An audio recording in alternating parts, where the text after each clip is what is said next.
우리 교회는 코비드-19 이후에 수요 예배를 목장 라이브 예배로 전환해서 계속 드리고 있습니다.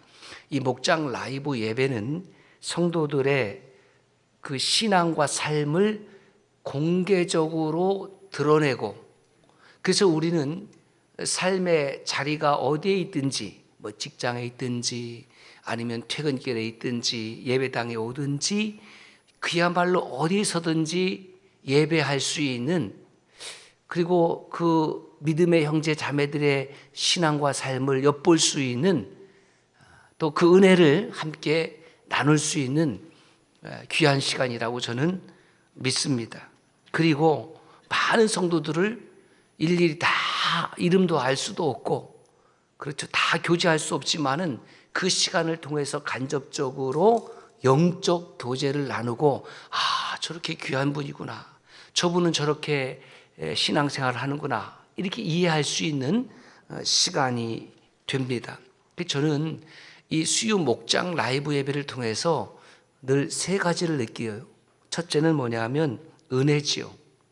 우리 교회는 설교 1은 저를 통해서 듣습니다.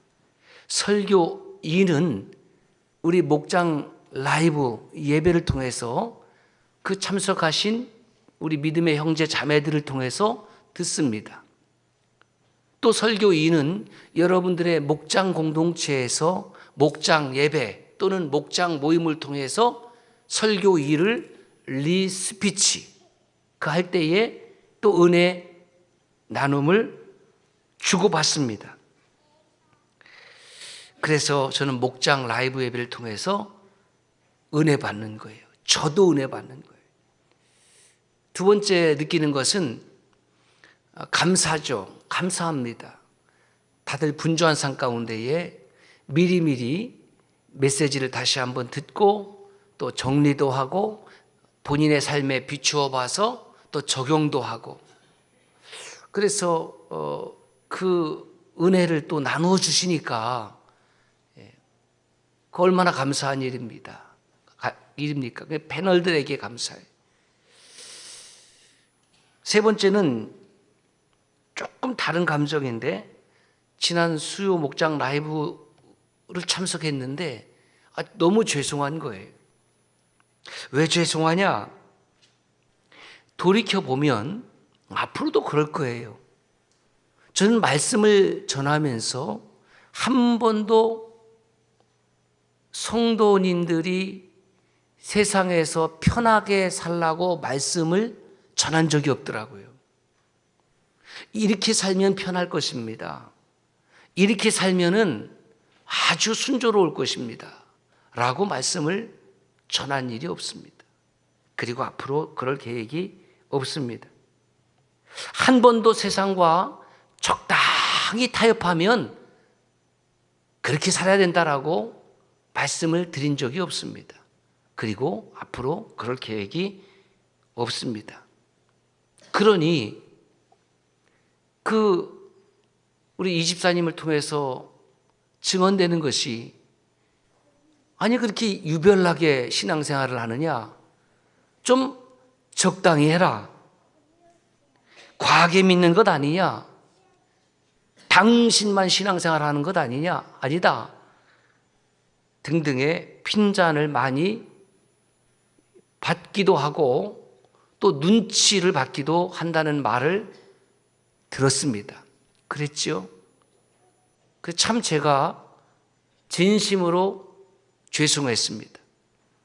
그러나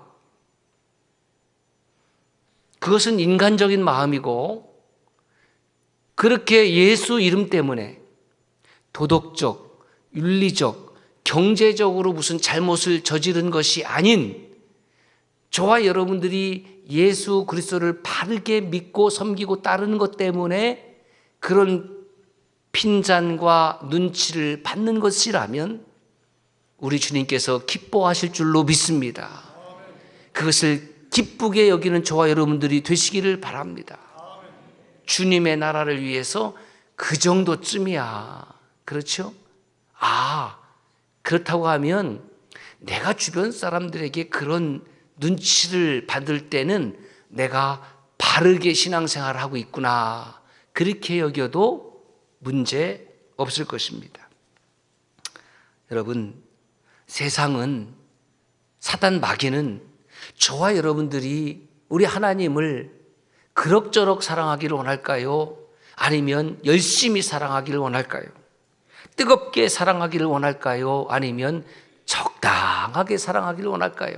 신앙생활을 열심히 하기를 원할까요? 아니면 그럭저럭 대충 적당하게 하기를 원할까요?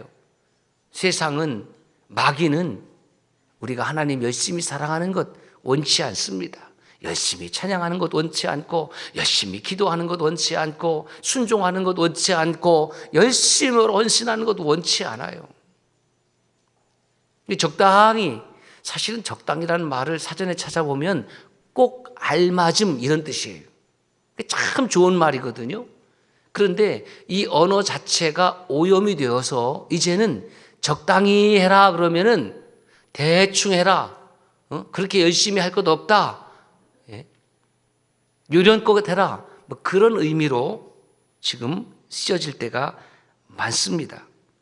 그러면 하나님은, 하나님을 믿고 섬기고 그 하나님을 사랑하는 일에 도대체 어떻게 말씀하고 계시는가? 베드로전서 1장 22절 말씀을 봅니다. 시작.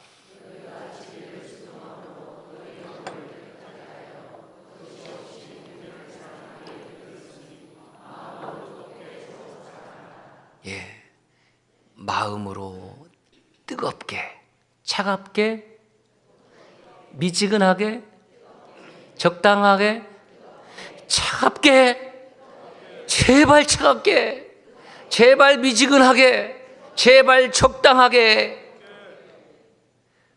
이렇게 얘기해도 입을 꼭 다무는 분들은 점심 드실 때 입이 안 열릴지어다. 먹으려고 해도 안 벌어져. 피차에 어떻게? 뜨겁게 살아. 뜨겁게 살아. 뜨겁게 서로 사랑하라. 사랑을 안 하는 건 아닌데, 이왕 사랑할 바에는 뜨겁게.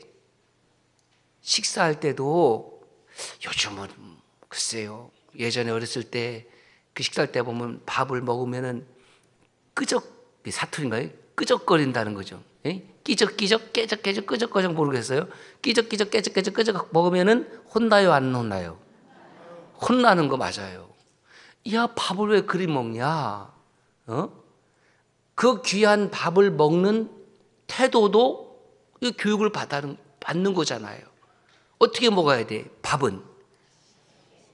그렇죠. 이게 대답 안 하시는 분들은 또 잡수지만, 맛있게 감사함으로 호로록 짭짭 맛있게. 근데 또 뭐 소리 내면 안 된다고 하는데, 글쎄 그건 모르겠어요. 그건 뭐 너무 지나친 것 같고, 어떤 분은 뭐 쩝쩝거리며 먹으면 또 그러면 안 된다고.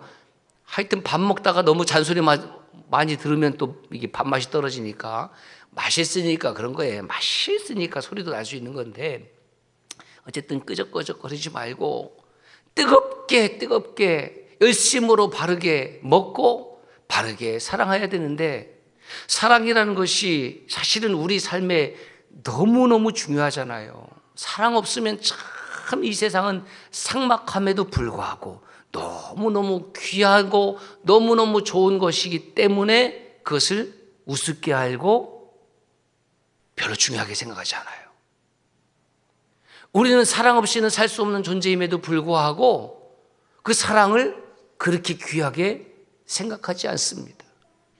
하나님의 사랑이 없다면, 부모님의 사랑이 없다면, 가족들의 사랑이 없다면, 그리스도 안에서 믿음의 형제 자매들의 사랑이 없다면, 예배를 드리는 저와 이 공동체가 사랑이 없는 공동체라고 한다면, 우리는 그 순간에 위선의 사람들이 되고 마는 거예요.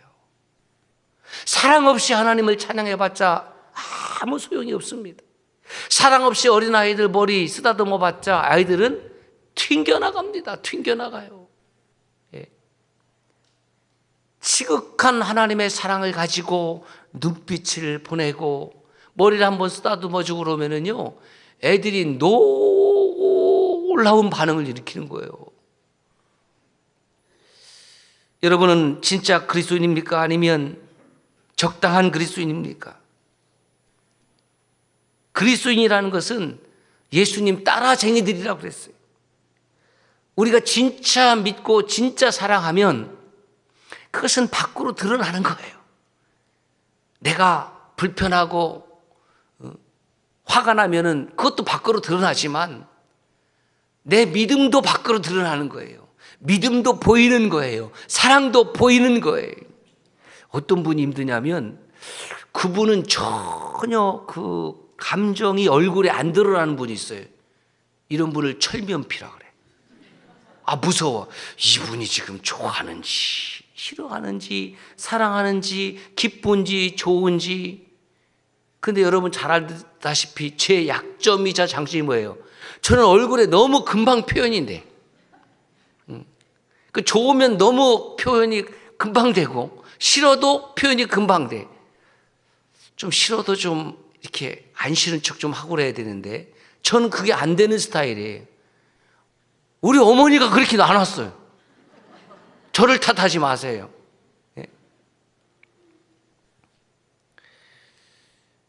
진짜 믿음이라는 것은 밖으로 드러나기 때문에 그 진짜 드러나는 믿음 때문에 다른 사람들이 불편해하고 싫어한다? 여러분, 그것으로 우리 하나님은 기뻐하실 줄로 믿습니다.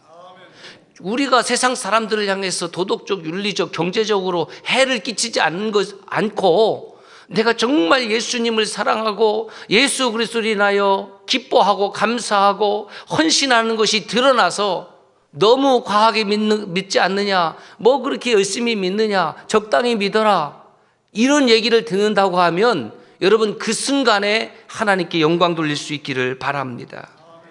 참된 믿음 생활은 편안한 생활이 아닙니다. 불편한 생활이에요. 진짜 은혜가 뭐냐면 하나님의 말씀이 내 심령에 다가올 때에 나를 불편하게 만드는 것이 은혜입니다. 자꾸 오해를 해요. 내 마음에 흡족하면 은혜 받았다고, 내 마음에 불편하면 은혜가 안 된다고. 뭐 그런 은혜가 있어요. 모든 하나님의 말씀은 은혜의 말씀입니다. 할렐루야. 모든 하나님의 말씀은 다 은혜인데 그것을 내가 아멘으로 받아들이니까 은혜고 안 받아들이니까 은혜가 안 될 뿐이지. 자기 기분에 맞으면 은혜고 기분에 안 맞으면 은혜가 아니고, 그 잘못된 거잖아요. 오히려 하나님의 은혜라는 것은 하나님의 마음이고 하나님의 생각인데 그 생각과 마음이 나의 생각과 마음과 부딪히게 되면은 누가 옳은 겁니까? 내 마음과 생각이 옳은 건가요? 아니지요. 그런 사람들은 이 자리에 앉아 있을 필요가 없습니다. 하나님의 생각과 하나님의 마음이 내 생각과 내 마음과 부딪혔을 때에 그것이 하나님의 생각과 마음과 합하지 못했다고 그러면 내 마음과 생각이 그때 불편하게 되고, 그 불편하게 되었을 때에 그 하나님의 생각과 마음에 내가 복종하고 순종하겠다, 그렇게 결단할 때 은혜가 시작되는 것을 믿습니다. 가짜 은혜는 편안해요.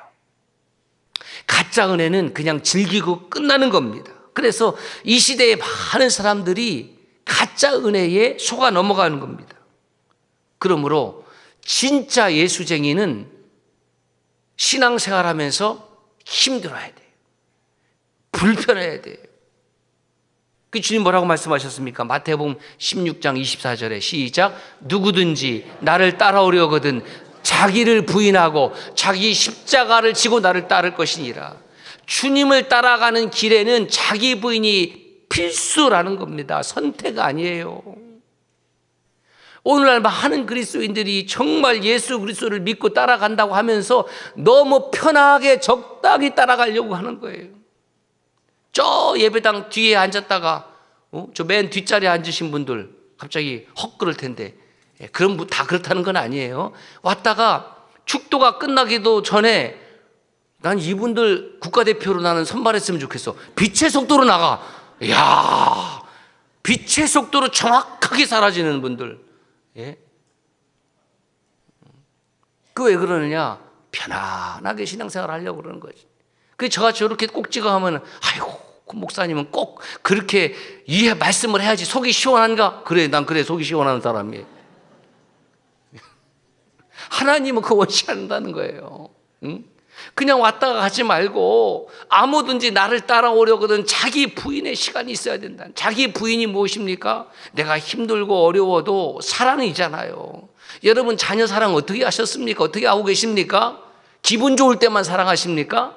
기분 좋을 때만 밥 주는가요? 예? 참 재밌어요. 예. 부부 생활 하다 보면은 또 가정 생활 하다 보면은 부부간에 이제 이렇게 갈등이 있을 수 있잖아요.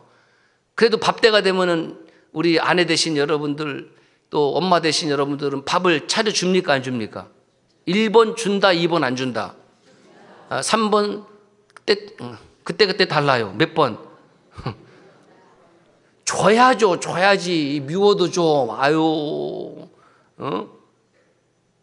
사람이 뭔가 좀 항상성이 있어야 될 거 아니에요. 그 기분 좋으면 주고 기분 안 주면 안 주고 무슨 강아지 새끼도 아니고 말이야. 예전에 우리 어머니는 그랬어요. 예전에 우리 어머니 세대는 기분 안 좋아도 그냥 때가 되면은 하여튼 그 부부 싸움을 해도 밥은 챙겨주면서 싸웠어요. 그러면 또 거기다가 기분 나쁘니까 청산가리 탔을지도 모르는데 또 꾸역꾸역 또 잡숴. 야, 그거 보면 놀랍죠. 본인만 기분 나쁘냐 이거야. 남편도 기분 나쁜데 또 차려주면 또 뭐 볼 때 갖고 또 야, 참. 따라합시다. 그걸 뭐라 그러냐면 따라서 하세요. 사랑. 그걸 사랑이라고 하는 거예요. 그걸 사랑. 기분 좋을 때만 사랑이 아니고요. 사랑은 기분이 좀 나빠도 사랑 아닙니까? 예? 그런데 요즘은 어떻게 해요? 예? 기분 좋을 때도 안 차려주고 알아서 차려 먹으라고 그러고 세상이 변해버렸어요. 찬송가 337장에 이런 가사가 있어요. 내 모든 시험 무거운 짐을 주 예수 앞에 아래이면 내 모든 시험 무거운 짐이 있는데 그것을 주님 앞에 아랜다. 뭐라고요? 주님 앞에 내 모든 시험과 짐을 아뢰는 이유가 뭡니까? 그때 아랠 때에 주님께서 대신 져주시기 때문에 그렇습니다. 내가 나에게 주신 자기의 십자가를 치고 주님을 쫓으려고 했더니 이미 주께서 나의 십자가의 짐을 져주고 계심을 발견하게 되는 거예요. 그것을 은혜라고 하는 거죠. 은혜라고 하는 거예요. 이렇게 십자가를 지고 주님을 따르는 삶이 365일 성령 순종의 삶이고 그렇게 순종을 통해서 하나님의 복이 임하고 순종을 통해서 열매를 맺는 것이지 순종 없이 열매 없어요. 내 삶에 지금 열매가 없다고 하면은 내가 정말 순종을 안 한다. 정말 인색하구나. 지난주 열매 맺는 예수 안에 삶을 말씀을 드렸습니다. 내 안에 거하라. 나도 너희 안에 거하리라. 주님 안에 같이 거하자는 거예요. 그러면 주님 안이 어떤 안이냐? 왜 주님 안에 거할까? 그 주님 안이라는 것은 바로 사랑을 말하는 거예요. 주님의 사랑 안에 미움 안에 거하면 내 안에서 뭐가 나와요? 미움이 나오는 거예요. 불평 안에 거하면 불평이 나오는 것이고 사랑 안에 거할 때에 사랑이 밖으로 드러나는 겁니다. 요한복음 15장 9절 말씀 시작. 아버지께서 나를 사랑한 것 같이 나도 너희를 사랑하였으니 나의 사랑 안에 거하라. 그러면 여기서 아버지께서 나를 사랑한 것 같이가 해석이 돼야 돼. 아버지께서 나를 어떻게 사랑하셨는가?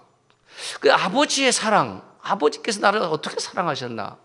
여러분, 우리가 믿는 하나님은 성부, 성자, 성령 삼위일체 되신 하나님입니다. 삼위일체라는 말은 잘 들으세요. 성경에 기록되어 있지 않습니다. 삼위일체라는 단어가 신구약 성경에 나오지 않는다는 뜻이에요. 그런데 성경을 가만히 연구를 해보니까 신구약 성경에 삼위일체 되신 하나님의 모습이 드러난다라는 거예요. 저 사람 보니까 얼굴에는 사랑이라고 써있지 않은데 그 사람의 모습을 보니까 그냥 밖으로 사랑이 막 드러나는 거하고 똑같아. 사랑이 드러나는 거예요. 삼위일체라는 말이 성경에는 기록되지 않았는데 우리가 믿는 하나님을 연구해 보니까 하나님은 삼위일체의 하나님이라는 거예요.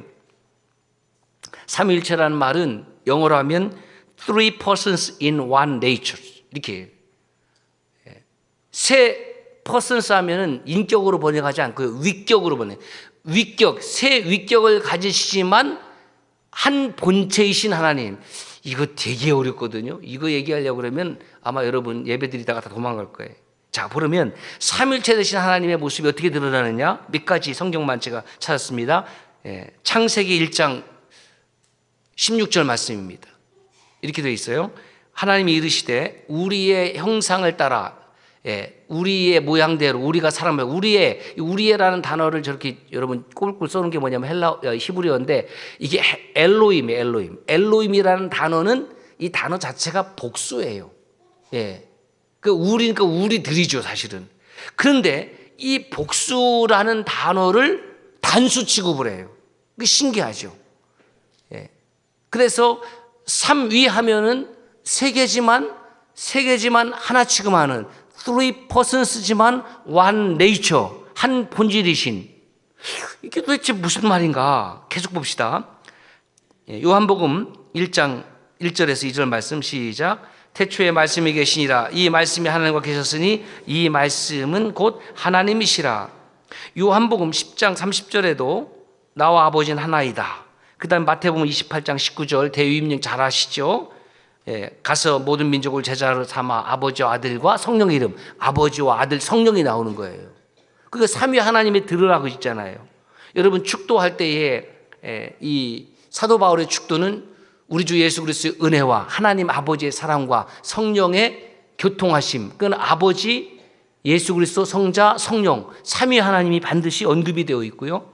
요한일서 5장 7절에도 보면 증언하시는 이는 세 분이시다. 성령과 물과 피다. 이렇게 말씀을 하십니다. 이걸 좀 입체적으로 드러낸 사건이 마태복음 3장 16절에 나오는 예수님께서 세례를 받으시는 사건이시죠. 자, 예수께서 요단강에서 세례자 요한을 통해서 세례를 받으시거든요. 물에 쭉 잠겼다가 이제 침례죠.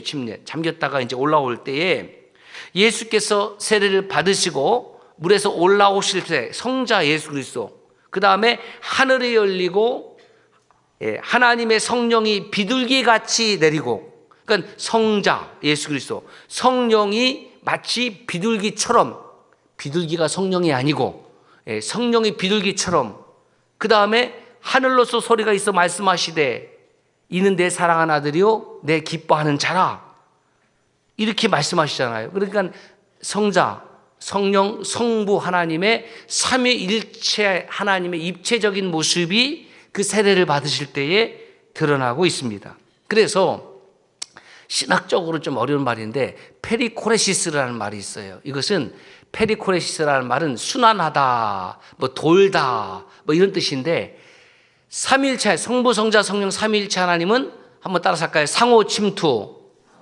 상호 내주, 상호 환대, 이것을 행하신다는 거예요. 그래서 이걸 좀 어떻게 쉽게 이야기할까? 신학자들이 여러분들의 몸의 그 장기 중에서 다 중요하죠. 중요하지 않은 것은 없는데 대표적으로 뭐가 있냐면 폐가 있죠.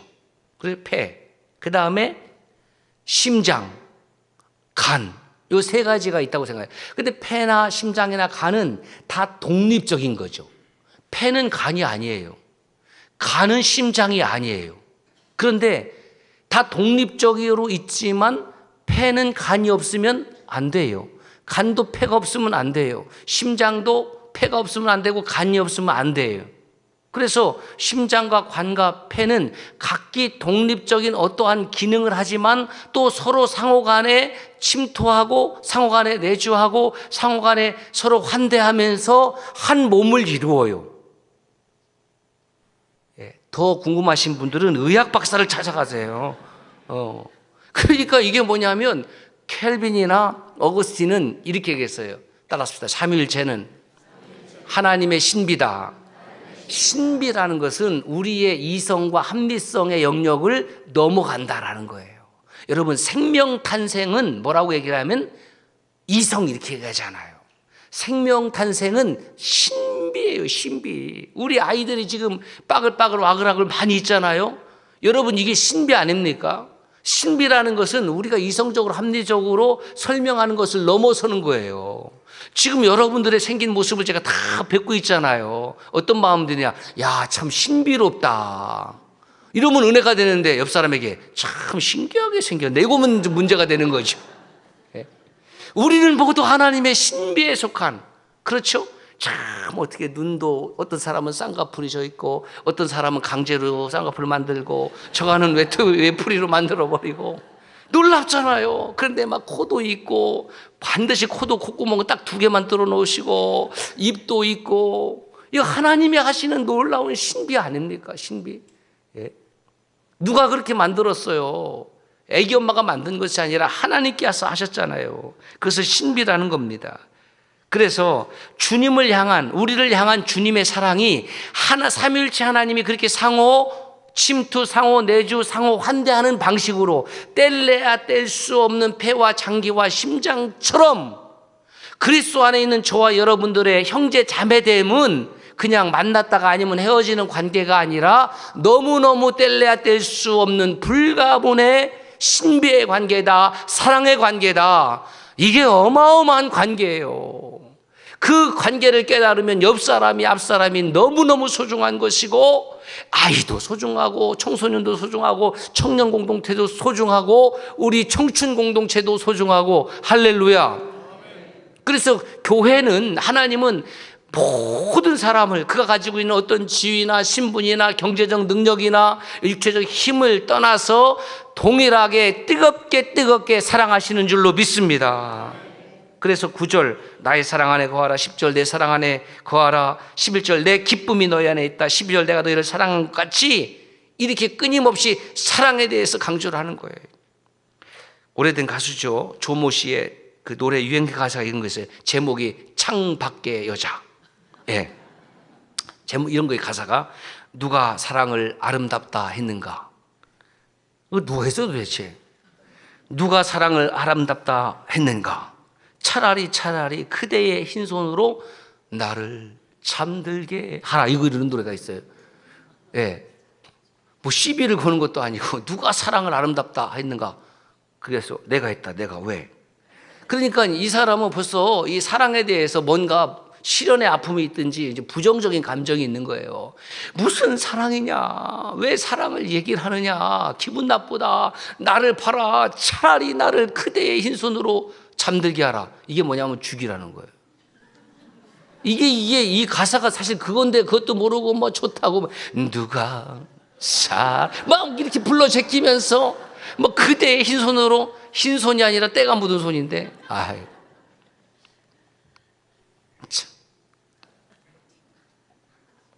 너무 웃어서 제가 설교가 안 진행이 안.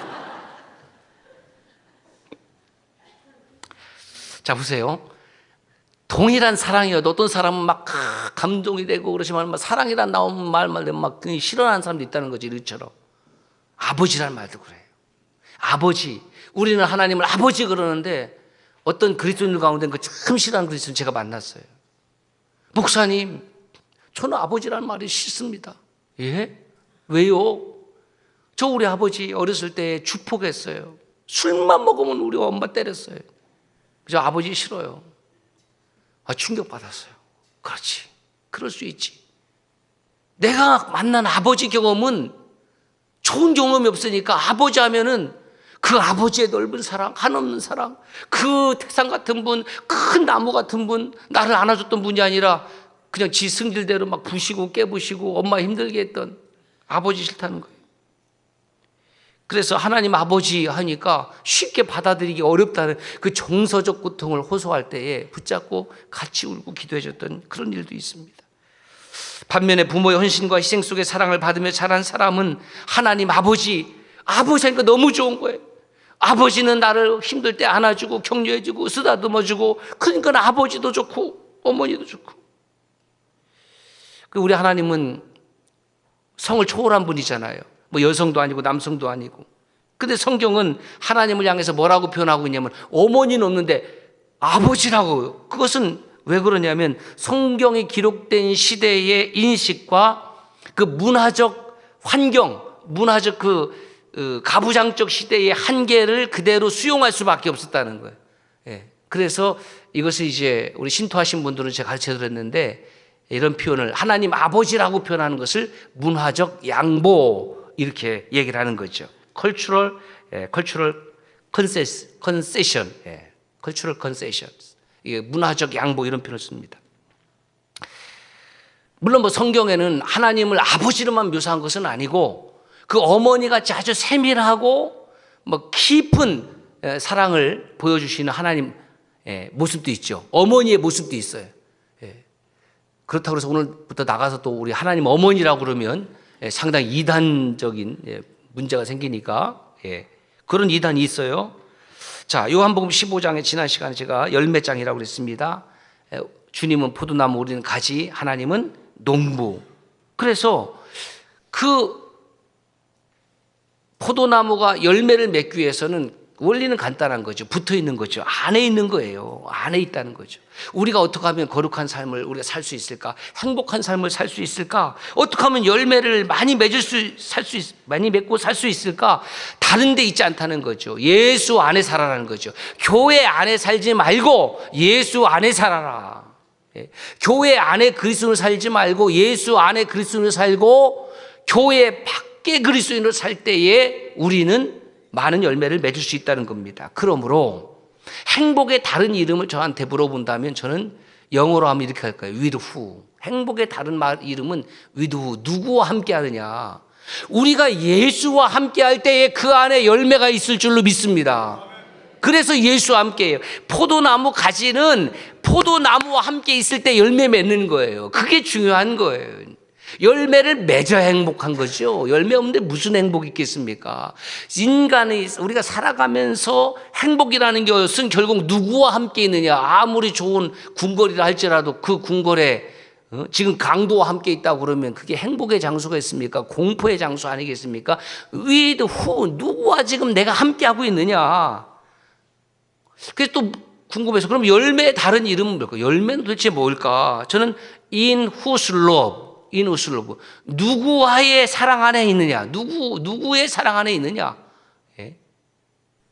우리가 예수 그리스도의 사랑 안에 있기 때문에 아름다운 삶의 열매를 바라보는 것 아닙니까?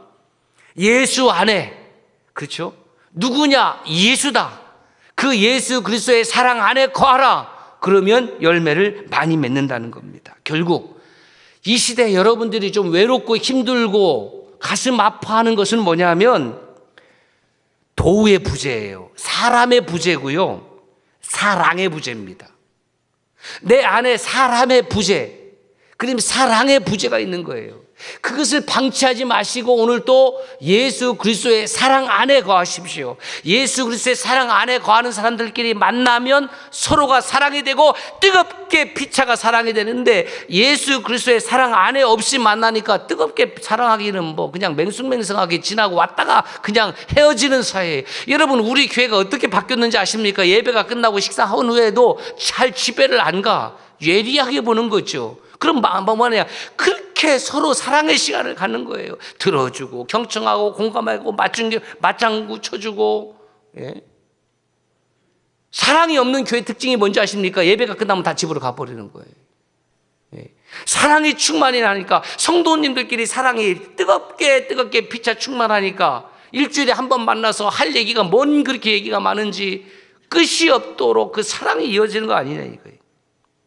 결혼 25년 차 부부의 글을 하나 제가 인용합니다. 신문에 나왔는데 이런 얘기예요.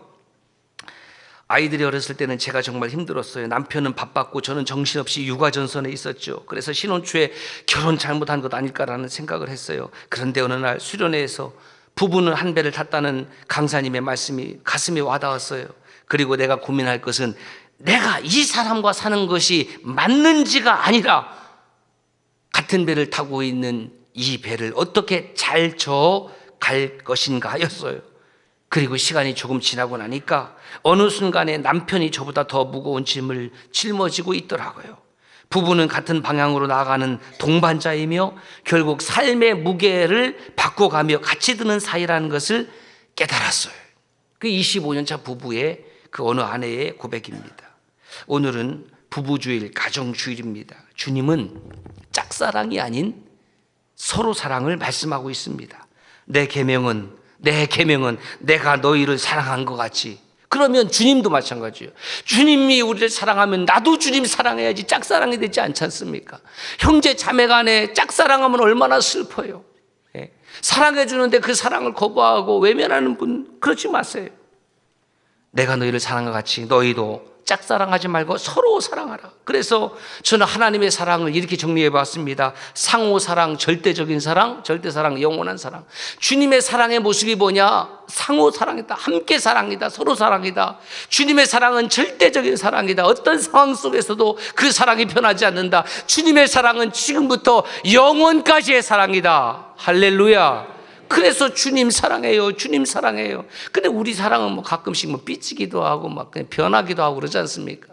주님의 사랑 안에 거하시면, 주님의 사랑으로 사랑하면 그런 일이 없지 않겠습니까? 사랑해서 부부가 되었습니다.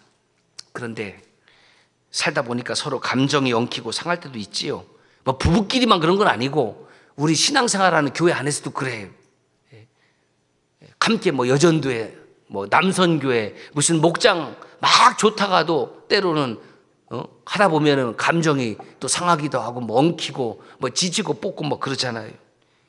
바로 그때에 주님의 사랑 안에 먼저 있는 사람이 손을 먼저 내밀고 먼저 손을 잡아주고 먼저 포옹하십시오. 그러면 얼음처럼 딱딱해졌던 그 마음과 모습이 스르르 녹아지게 될 것입니다. 체온은 멀어지면은 느끼지 못해요. 사랑도 거리가 멀어지면 느끼지 못해요. 그래서 손 한번 잡아주는 것이 중요하고 한번 안아주는 게 그렇게 중요해요. 가족끼리도 마찬가지입니다. 예, 저는 이제 부모님 찾아뵈면은 뭐 다 그러겠지만은 연로하신 아버지 어머니 꼭 안아드립니다.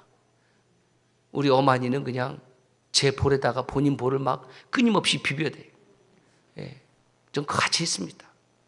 예, 그게 가족이잖아요. 그게 부모와 자식이잖아요. 그래서 여러분 가족 간에 오늘 돌아가셔서 매일 하면 좋겠지만은 10초만이라도 포옹해 주세요. 아버지를 안아주고 어머니를 안아주고 자매를 안아주고 형도 안아주고 부부도 안아주고 그러면 같은 공간에서 살다가 조금 엉킨 것들이 아마 스르르 녹아지는 경험을 하게 될 것입니다. 저도 그리하겠습니다. 여러분 그리스도인은 하루를 영원에 잇대어 살아가는 사람인데 그리스도인은 하루를 영원에 잇대어서 가는 사람인데 그 하루를 누구하고 살아갈 것인가? 누구의 사랑 안에 in whose love 누구의 사랑 안에 살아갈 것인가? 기도하겠습니다. 하나님 아버지 감사합니다.